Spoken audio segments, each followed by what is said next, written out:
सरकारी नौकरी के लिए बेटियों को कुर्बान करने वाला ससुराल। रामजी लाल के सरकारी क्वार्टर के बाहर त्योहार जैसा माहौल बना हुआ है, जहां वो पड़ोसियों के बीच बड़े गर्व से खड़े थे। अरे खन्ना साहब, मिश्रा जी, लीजिए मिठाई खाइए। अरे क्या हो गया रामलाल जी, आज तो बड़े खुश आए। किस खुशी में मिठाई बांटी जा रही है? अरे मिश्रा जी, आज तो मिठाई बांटना बनता है। बेटे की शादी के बाद पहली बार मेरी बड़ी बिटिया बबीता आ रही है। दामाद जी का प्रमोशन हो गया है, सरकारी महकमे में धाक जम गई है उनकी। अब वो बड़े पद पर आ गए हैं। अरे भाई, ये तो बहुत बढ़िया बात है रामलाल जी। सरकारी दामाद हो तो आपकी तरह पूरी कॉलोनी में नाम है आपका। आप जैसे रिटायर्ड सरकारी अफसर ही अपनी बेटी का घर ऐसे ही सरकारी नौकरी वाले लड़के से जोड़ते हैं। अरे साहब, हमारे यहाँ तो पीढ़ी दर पीढ़ी यही संस्कार है। जो अपनी बेटी का घर बसाते हैं वो सरकारी नौकरी वाला ही होता है। अब दामाद जी आ रहे हैं तो खातिरदारी तो देखनी ही पड़ेगी ना। इतना बोलकर रामलाल जी घर के अंदर आ जाते हैं, जहां किचन में उनकी बहू दिव्या खाना बना रही होती है। बहू सुन रही है ना, मेरी बेटी और सरकारी दामाद आ रहे हैं। घर में कोई कमी नहीं होनी चाहिए। जल्दी जल्दी तैयारी कर ले खाने पीने की। हाँ बेटा, दिव्या सुन, बबीता गर्भवती है तो उसके लिए दलिया और पौष्टिक खाना ही बनाना, तेल मसाले वाली चीजें मत बनाना। दामाद जी बड़े अफसर हैं, उनकी पसंद का ध्यान रखना। जी माँ जी, मैं सब तैयार कर रही हूँ। तभी बाहर गाड़ी की आवाज आती है। सभी दौड़कर बाहर आ जाते हैं। अरे देखो देखो, दामाद जी की गाड़ी आ गई। सब लोग बाहर आओ भाई, देखो हमारा सरकारी दामाद आ रहा है। तभी गाड़ी का दरवाजा खुलता है, जिसमें से बबीता अकेली अपने बच्चे के साथ उतर रही होती है। अरे बबीता बेटा, दामाद जी कहाँ है? गाड़ी के अंदर तो कोई नहीं दिख रहा। माँ, वो मतलब अचानक सरकारी काम से किसी मीटिंग में रुकना पड़ा, बहुत जरूरी फाइलें थी तो वो नहीं आ पाए। नहीं आ पाए? पर मैंने तो सुबह बात की थी पड़ोसियों के सामने। अब मैं क्या मुंह दिखाऊंगा? पापा, सरकारी नौकरी है, कभी भी ट्रांसफर या मीटिंग आ जाती है, आप क्यों इतना सोच रहे हैं? अरे दीदी, जीजा जी आते तो हम उनसे भी मिल लेते। कोई बात नहीं भाभी, अगली बार मिल लेना, बहुत काम का बोझ है उन पर।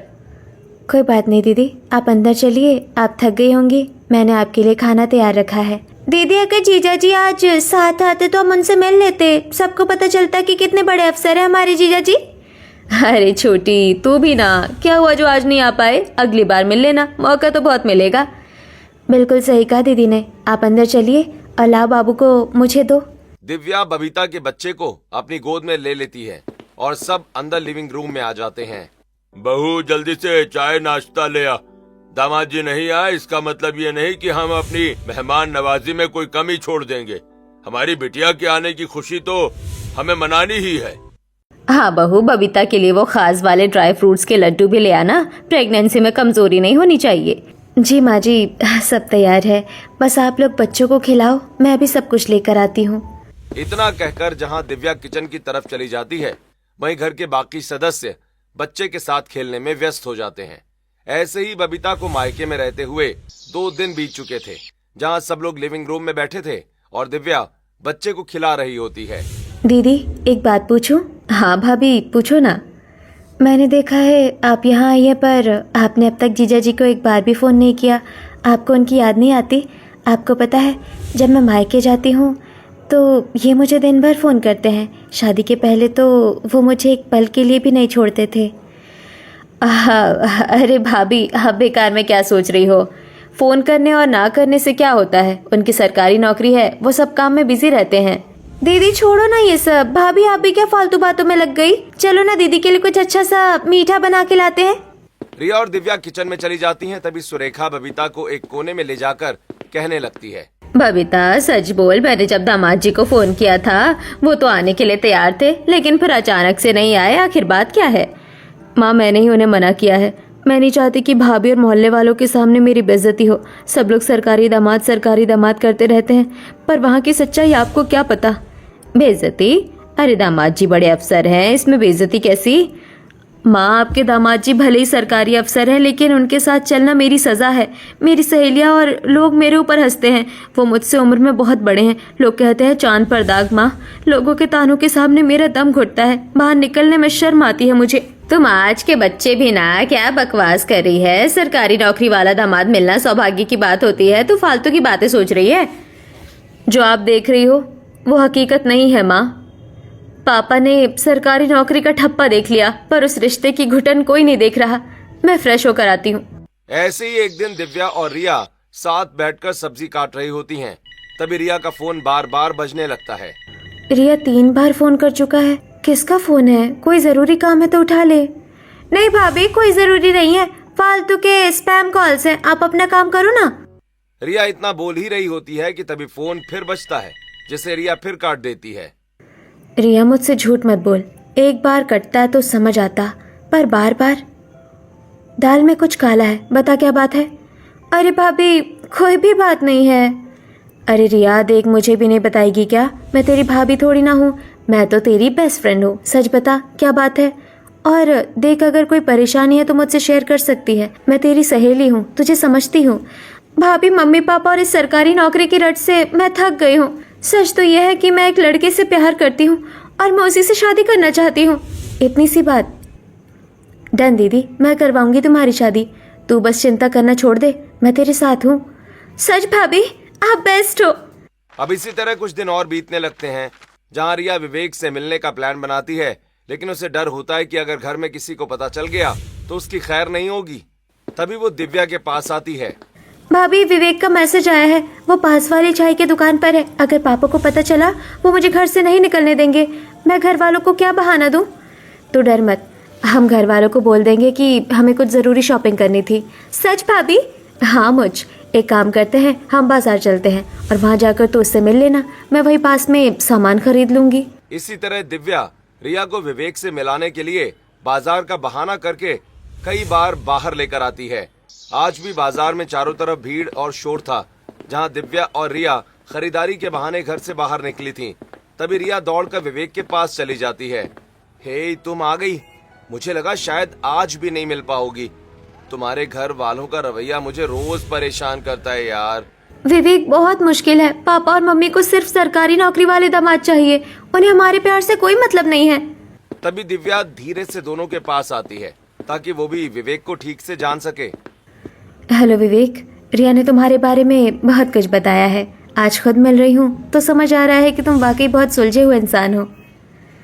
हाँ नमस्ते भाभी जी, आपने रिया को इतना सपोर्ट किया उसके लिए बहुत बहुत शुक्रिया। मेरे माता पिता भी रिया से मिलने को बेताब हैं, वो भी उसे बहुत प्यार करते हैं। देखो विवेक, तुम लोग बहुत अच्छे हो, ये मुझे पता है। घर का माहौल थोड़ा सख्त है, लेकिन मैं रिया के साथ हूँ, तुम बस धैर्य रखो। भाभी अब हमें चलना चाहिए, वरना मम्मी को शक हो जाएगा कि इतनी देर से हम कहाँ थे। हाँ सही कह रही है, चलो वापस चलते हैं।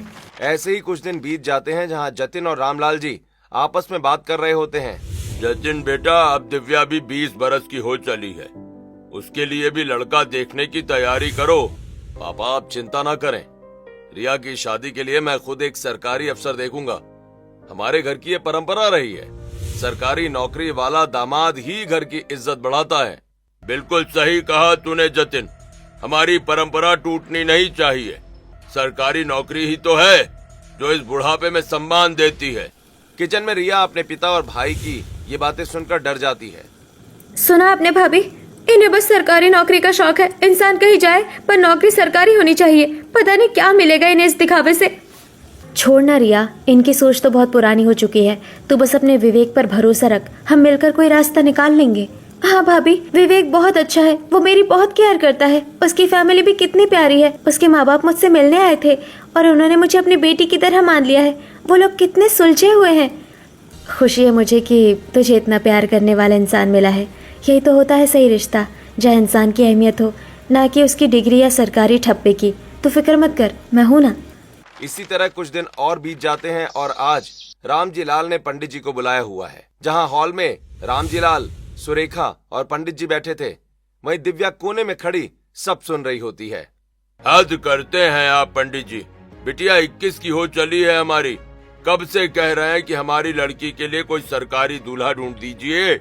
एक लड़का ढूंढने में आपको इतना समय लगता है। हाँ और नहीं तो क्या, पिछले 1 से आप आ रहे हैं, लेकिन सारे रिश्ते ऐसे लाते हैं जैसे कोई कबाड़ हो। हमें सिर्फ सरकारी नौकरी वाला वर चाहिए बस। जी जी समझ गया। मैं और कोशिश करता हूँ, जैसे ही कोई सरकारी दामाद मिलता है मैं लेकर आता हूँ। जिसके बाद पंडित जी घर से चले जाते हैं और कुछ दिन और बीत जाते हैं, जहाँ एक दिन पंडित जी का फोन आता है। राम जी लाल जी, खुशखबरी है। एक सरकारी नौकरी वाला लड़का हाथ लगा है, पक्का सरकारी मुलाजिम है। बस एक बात है, उसकी उम्र लड़की से थोड़ी ज्यादा है। अरे पंडित जी, उम्र ज्यादा है तो क्या हुआ, सरकारी नौकरी तो है ना। आप रिश्ता लेकर आइए, हमें मंजूर है। पापा जी, आप ये क्या कह रहे हैं? दीदी की उम्र अभी सिर्फ 21 है और आप इतनी ज्यादा उम्र के आदमी से उनकी शादी कैसे कर सकते हैं? बहू तू चुप कर। मर्द की उम्र से क्या फर्क पड़ता है? मर्द की तो नौकरी और पैसा ही सब कुछ होता है, उम्र तो दिखती भी नहीं है। हमारे जमाने में ये सब चलता था। मम्मी, लेकिन ये सही नहीं है। रिया भी बहुत छोटी है, इतनी बड़ी उम्र के इंसान के साथ उसका तालमेल कैसे बैठेगा? आप एक बार फिर सोच लीजिए। मैंने कह दिया ना, बस फैसला हो गया। सरकारी दामाद है, कोई मामूली इंसान नहीं। आप रिश्ता पक्का कीजिए पंडित जी। राम जी लाल जी की जिद के आगे किसी की नहीं चलती। जहाँ दिव्या और रिया एक दूसरे को उदास होकर देखती रह जाती हैं। सुरेखा चलो, आज ही लड़के वालों के घर जाकर रिश्ता पक्का करके आते हैं। सरकारी नौकरी वाला लड़का है भाई, हाथ से निकल ना जाए। जी, लेकिन रिया से एक बार पूछ तो लेते, उसे पता भी नहीं है। अरे पूछने की क्या जरूरत है, बाप हूँ उसका। मैं जो फैसला करूँगा वही सही होगा। रामजीलाल और सुरेखा लड़के के घर जाकर लड़के को रिया की फोटो दिखाते हैं। वाह रामजीलाल जी, बिटिया तो बहुत सुंदर है आपकी। हमारा बेटा तो फोटो देखते ही लट्टू हो गया। हाँ पापा, लड़की बहुत पसंद आई। ऐसी ही संस्कारी पत्नी तो चाहिए मुझे। तो फिर पक्का समझें, हमारे घर की परंपरा है, सरकारी दामाद ही चाहिए था, वो मिल गया। अरे बिल्कुल पक्का, मिठाई खिलाइए अब। जिसके बाद रिश्ता पक्का हो जाता है, जहाँ रामजीलाल और जतिन मिठाई का डिब्बा लेकर उत्साह में अंदर आते हैं। अरे खुश हो जाओ सब, रिश्ता पक्का हो गया, सरकारी दामाद मिल गया रिया के लिए। लो सब मिठाई खाओ। जहाँ एक तरफ रामजीलाल सबके मुंह में जबरदस्ती मिठाई ठूंसने लगते हैं, तो वहीं रिया कोने में खड़ी होकर रो रही होती है। पापा जी रुकिए, एक बार रिया से तो पूछ लेते, उसकी क्या मर्जी है। ये उसकी पूरी जिंदगी का सवाल है। जो हमारी मर्जी है वही उसकी मर्जी है। और वो होती कौन है अपनी मर्जी चलाने वाली? जिस घर की रोटी खाती है उसी के नियम मानने पड़ेंगे उसे। पापा आप ये क्या कर रहे हैं? मैं किसी और से प्यार करती हूँ, मैं शादी नहीं कर सकती। प्यार व्यार सब बेकार की बातें हैं, ये कोई सबूत नहीं होता। हमने सरकारी नौकरी वाला दामाद ढूंढा है, सब प्यार का भूत शादी के बाद उतर जाएगा। चुपचाप शादी की तैयारी कर। बिल्कुल सही कह रहे हैं पापा। रिया, ये नाटक बंद कर। सरकारी नौकरी वाले दामाद के साथ ही तेरी जिंदगी संवरेगी। बाहर की दुनिया में ये प्यार तुझे रोटी नहीं खिलाएगा। पर जबरदस्ती की शादी से खुशी नहीं मिलती। क्या आपको दीदी की आंखों में दिख नहीं रहा कि वो कितनी हताश है? बहू तू ज्यादा दिमाग मत लगा, हम सब जानते हैं कि बेटी के लिए क्या सही है। सरकारी दामाद की शान ही अलग होती है। रिया की जिद शादी के बाद अपने आप खत्म हो जाएगी। ये सुन रिया रोते हुए अपने कमरे में भाग जाती है। दिव्या रिया को सांत्वना देने लगती है। जिसके बाद दिव्या और रिया मिलकर शादी कैंसिल करने की बहुत सारी तिकड़म सोच लेती हैं। जहां ऐसे ही एक दिन रिया अपनी सहेली को फोन करके घर बुलाती है। अंकल जी मुझे माफ कीजिएगा कि मैं आपके घर आई, लेकिन उस लड़के ने मेरे साथ बहुत गलत किया है। उसने मुझसे पहले शादी की थी और फिर मुझे धोखा दे दिया। लड़की तू क्या बकवास कर रही है? तुझे पता भी है कि लड़का सरकारी नौकरी वाला है। वो ऐसी झूठी बातें करके तू उसे बदनाम करने की कोशिश मत कर। नहीं अंकल आंटी, मैं सच कह रही हूँ, उसने मुझे बर्बाद कर दिया है। आप अपनी बेटी की जिंदगी उसके साथ मत बांधिए। देख बेटिया, शादी के बाद सब छूट जाता है। ऐसे लड़के बड़े ओहदे वाले होते हैं। ये तो उनकी बदनामी करने की साजिश होती है ताकि उनसे पैसे ऐंठे जा सके। तू यहाँ से चली जा। माँ जी, अगर वो सच बोल रही है तो क्या आपको उसकी बात में रत्ती भर भी सच्चाई नहीं लगती? बहू तू चुप रहे, ये सब पैसे ऐंठने का तरीका है। सरकारी नौकरी वाले आदमियों को बदनाम करने का नया फैशन चल पड़ा है। हम इन बातों में नहीं आने वाले। जिसके बाद दोनों प्रियंका को बेइज्जत करके घर से निकाल देते हैं। जहां रिया और दिव्या हताश होकर कमरे में वापस आ जाती हैं। भाभी अब क्या करें? ये तो किसी की नहीं सुन रहे। क्या सच में मेरी जिंदगी बर्बाद हो जाएगी? परेशान मत हो रिया, ये लोग अंधे हो चुके हैं। पर हमें हार नहीं माननी है, अभी कुछ और तरीके भी बाकी है। ऐसे ही अगले दिन दिव्या आवाज बदलकर रामजी लाल को फोन करती है। रामजी लाल जी, आपको जानकर अफसोस होगा कि आपने अपनी लड़की का रिश्ता जिस घर में किया है वो लोग दहेज के लालची हैं। उनका रिश्ता पहले मेरे लिए आया था, लेकिन दहेज के लालच की वजह से उन्होंने भरे मंडप में मेरी बारात लौटा दी। अच्छा, तो आपके पिताजी ने दहेज क्यों नहीं दिया? लड़का आखिर सरकारी था ना। अरे अंकल जी, आपको नहीं पता, ये लोग अपने घर में अपनी औरतों को मारते पीटते हैं। ये लोग इंसान नहीं, जल्लाद है। अरे हाँ, ऐसे कैसे हम तुम्हारी बात मान लें? लड़का सरकारी पुलिस वाला है, ऐसी ऊंची हरकत थोड़ी ना करेगा। आज के बाद यहाँ फोन करने की जरूरत नहीं है। ये बोलकर रामजी लाल फोन काट देते हैं, जिसके बाद दिव्या काफी परेशान हो जाती है। रिया, हमने सब करके देख लिया, वो नहीं मान रहे। उन्हें तो बस सरकारी दामाद का भूत सवार है। अब आखिरी रास्ता यही है कि हम खुद उस लड़के से बात करें। इतना सोच रिया, विवेक और दिव्या साथ में उसी लड़के के पास पहुंचते हैं। मैं आपसे हाथ जोड़कर विनती करती हूँ, ये शादी से मना कर दीजिए। मैं किसी और से प्यार करती हूँ। अगर आप मुझसे शादी करेंगे तो ना आप खुश रहेंगे ना मैं। मेरी पूरी जिंदगी बर्बाद हो जाएगी। देखिए, आप एक सरकारी मुलाजिम हैं। क्या आप एक लड़की की जिंदगी जबरदस्ती तबाह करके खुश रह पाएंगे? देखिए, मुझे आपसे कोई निजी दुश्मनी नहीं है, पर आपके घर वाले शादी के लिए पूरी तरह राजी हैं। जब वो लोग ही आपकी बात नहीं सुन रहे तो मैं क्यों पीछे हटूं? मुझे तो बस एक संस्कारी पत्नी चाहिए। क्या आप इतने स्वार्थी हैं? ये एक लड़की की जिंदगी का सवाल है, कोई सौदा नहीं। इसे स्वार्थ नहीं, व्यवहारिकता कहते हैं। शादी की तैयारियां हो चुकी हैं, बारात अब समय पर ही आएगी। सरकारी अफसर की बात सुनकर तीनों वहां से मायूसी में लौट जाते हैं, जिसके बाद बीतते समय के साथ घर में शादी का शोर शराबा शुरू हो जाता है, जहां ऐसे ही शादी का दिन आ चुका था। रिया, मुंह क्यों फुलाकर बैठी है? आज बारात आएगी, देख कितना बड़ा सरकारी अफसर है तेरा दूल्हा। सब कुछ भूल कर तैयार हो जा। माँ, आप लोग मेरी बलि चढ़ा रहे हो। मेरी खुशी का आपको जरा भी ख्याल नहीं है। बलि नहीं, तुझे एक सुरक्षित जिंदगी दे रहे हैं। ये बारात देख, मोहल्ले वाले जल रहे हैं कि हमारा दामाद पुलिस वाला है। जिसके बाद घर में बारात की गूंज सुनाई देने लगती है। वहीं रिया कमरे में बैठी रो रही होती है, जबकि बाहर सब सरकारी दामाद के स्वागत में जुटे थे, लेकिन घर के अंदर शादी की रस्में चल रही थी। वहीं बबीता भी फिर मायके आ चुकी थी, जहां इस बार भी उसका पति साथ नहीं था। दीदी, इस बार भी जीजा जी नहीं आए। आप तो इतने दिनों से यहीं रह रही हो, क्या कोई बात है? नहीं भाभी, बस काम बहुत था। उनकी सरकारी नौकरी का काम कभी खत्म होता है क्या? तभी सुरेखा बबीता के पास आती है, जो बबीता के उदास चेहरे को देखकर चिढ़ जाती है। बबीता, तू चाहती क्या है? जब देखो तब मुंह फुलाकर बैठी रहती है। दामाद जी बड़े अफसर हैं, तुझे क्या कमी है इस घर में? इतनी ऐशो आराम की जिंदगी दी है तुझे, कमी क्या है ये पूछ रही हैं आप? माँ, आपको क्या फर्क पड़ता है कि मैं अंदर से क्या महसूस करती हूँ? आपने तो बस सरकारी नौकरी का ठप्पा देखा और मेरी शादी कर दी। मुझे तो लगता है हम आपकी सौतेली बेटियां हैं। जुबान संभाल के बात कर बबीता, हमने तेरा भला ही सोचा था। भला? सरकारी नौकरी के लिए आपने मेरी बलि चढ़ा दी माँ। जिस आदमी के साथ मेरा कोई तालमेल नहीं, जिसकी आंखों में मेरे लिए प्यार नहीं है, उसके साथ जिंदगी बिताना कोई मजाक है क्या? अब आपको मेरी खुशियों या दुखों से कोई मतलब नहीं है, क्योंकि आपने अपना फर्ज तो सरकारी दामाद ला के निभा दिया ना। बबीता की ये बातें सुनकर दिव्या और रिया की आंखों में आंसू आ जाते हैं। वहीं सुरेखा जी बबीता की बेबाकी से सन्न रह जाती हैं। आज पहली बार बबीता दीदी ने अपनी चुप्पी तोड़ी है, लेकिन क्या ये सच्चाई माँ बाप के पत्थर दिल को पिघला पाएगी? ये सब नाटक है बबीता, सब ठीक हो जाएगा। बस तू अपने घर का ध्यान रख। हम तो रिया की शादी की तैयारी में लगे हैं, तू बस चुपचाप रस्में निभा। बबीता अपने माँ बाप का मुंह झाड़कर कमरे में चली जाती है। अगले दिन बबीता और दिव्या हॉल में चुपचाप बैठे हुए होते हैं। दीदी, कई दिन हो गए आप कुछ भी नहीं बोलती। क्या जीजा जी से कोई लड़ाई हुई है? कोई तो बात है जो आप हमें नहीं बता रही हैं। नहीं भाभी, ऐसी कोई बात नहीं है, बस मन नहीं करता। ऐसे ही बबीता बात को टाल देती है। धीरे धीरे शादी की तैयारियां जोरों शोरों से होने लगती हैं, और इसी बीच दिव्या और रिया बबीता को सारी बातें बता देती हैं। और शादी की गहमा गहमी के बीच बबीता के पास एक मौका आता है, जहां वो अपने माँ बाप को समझाने की कोशिश करती है। दीदी, आप ही कुछ कहिए ना। हम लोगों ने बहुत कोशिश की, रिया के बॉयफ्रेंड से भी मिलाए, हर तिकड़म लगा ली, लेकिन पापा और मम्मी किसी की नहीं सुन रहे।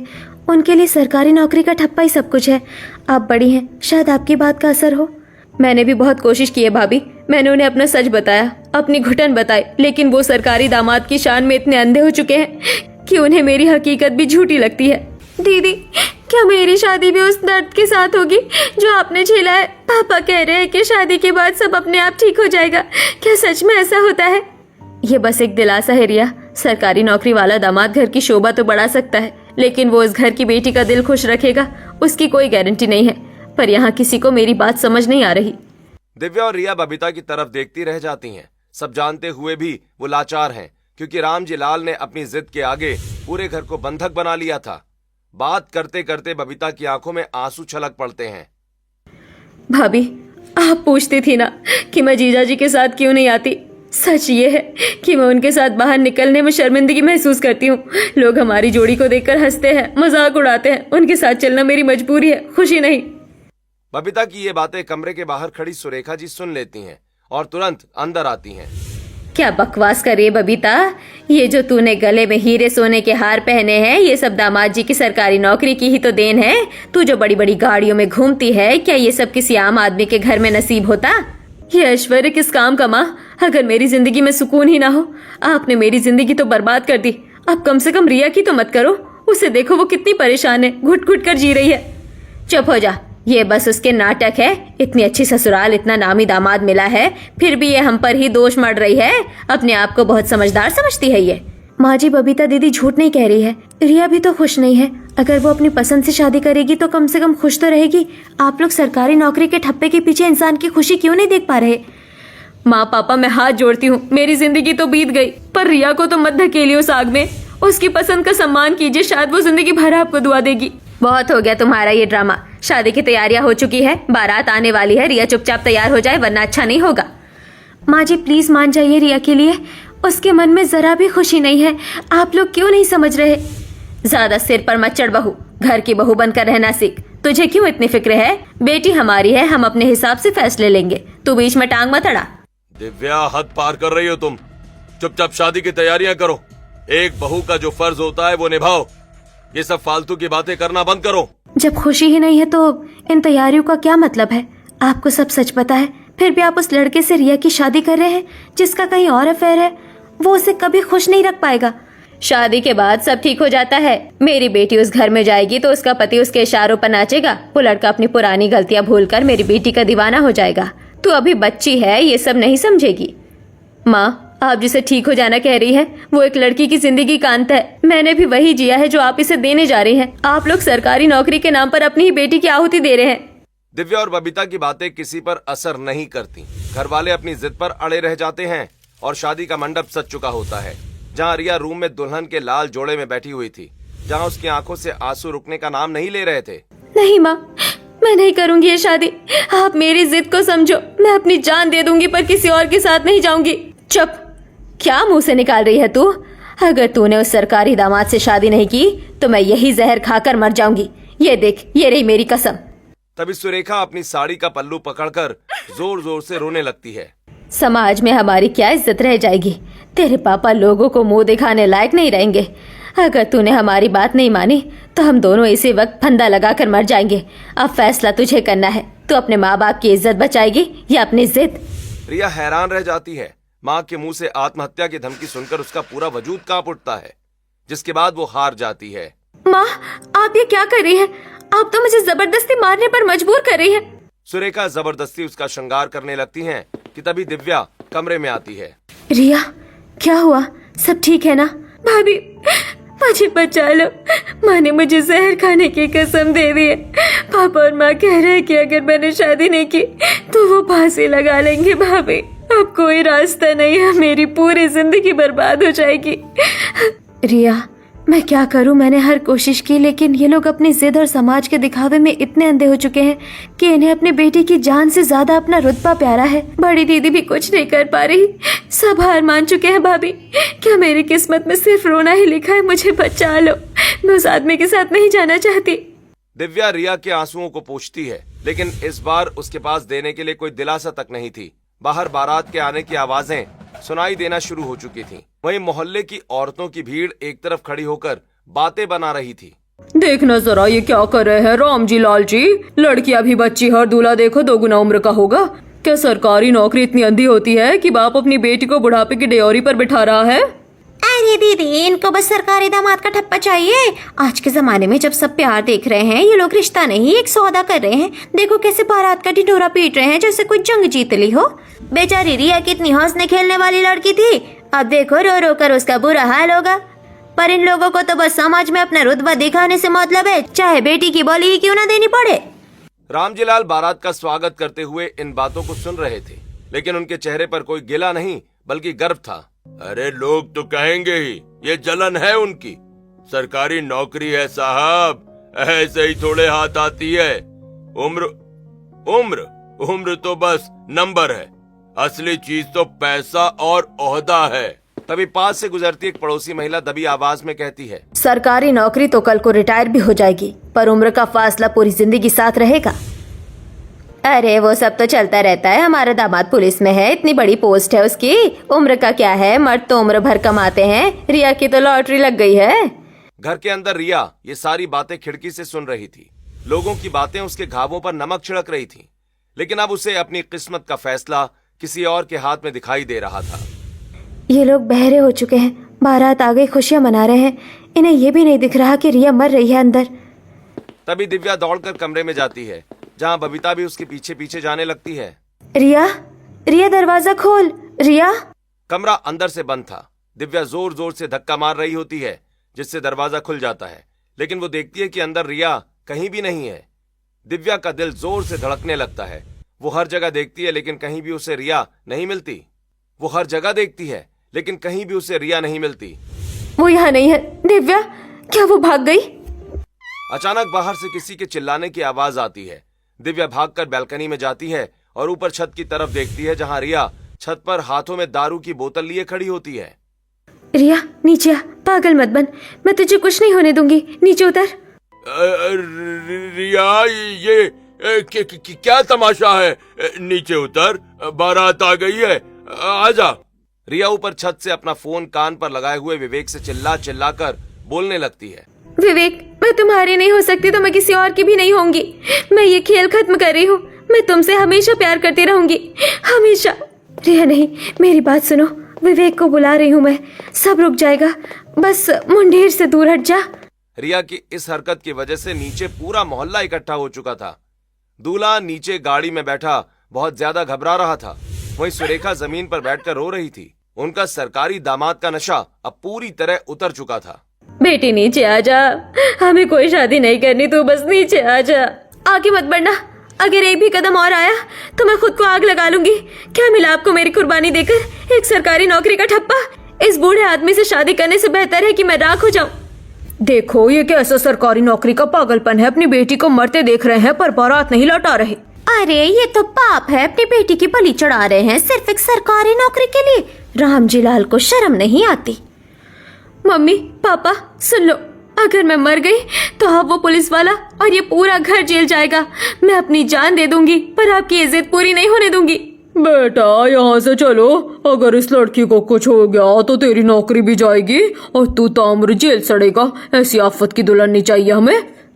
बारात वहां से उल्टे पांव लौट जाती है। रामजीलाल जी और सुरेखा जी का सरकारी दामाद का सपना उनकी आंखों के सामने धूल में मिल जाता है। तभी विवेक भागता हुआ घर के अंदर आता है। रिया छत से नीचे उतर आती है और विवेक के गले लगकर फपक कर रो पड़ती है। अंकल जी, मैं आपकी बेटी को हमेशा खुश रखूंगा। मेरी नौकरी प्राइवेट है, लेकिन मैं हर महीने 2 लाख कमाता हूँ। सरकारी नौकरी से ज्यादा मेरी सैलरी है और मेरे पास किसी चीज की कोई कमी नहीं है। मुझे आपकी बेटी से सच्चा प्यार है। बेटा, हमने बहुत बड़ी गलती की। सरकारी नौकरी के लालच में हम अपनी बेटी की जान ले रहे थे। पापा, क्या हम आपकी सौतेली बेटियां हैं? आपने मेरे साथ ऐसा बुरा क्यों किया? सिर्फ अपनी इज्जत और सरकारी नौकरी के दिखावे के लिए मेरी खुशियां छीन ली। बबीता बेटा, हम अंधे हो गए थे। हमने तुम पर अपने कायदे कानून थोपे, अपनी मर्जी थोपी। आज तुम्हारी छोटी बहन ने हमें आईना दिखा दिया।